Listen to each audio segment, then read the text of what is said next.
il court, le kangourou. 175 étapes quotidiennes d'une quarantaine de kilomètres chacune, et cela sans aucun jour de repos.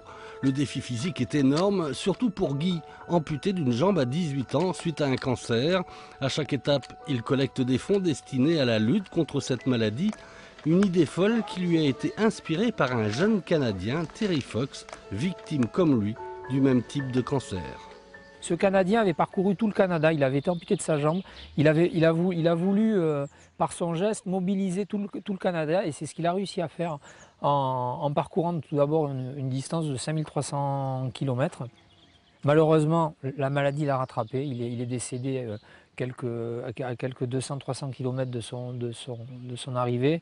Et voilà, donc au Canada, c'est une légende. Une légende que Guy reprend à son compte. Son Tour de France, minutieusement préparé, nécessite une logistique sans faille, avec de nombreux bénévoles acquis à la cause, notamment une cinquantaine de chauffeurs.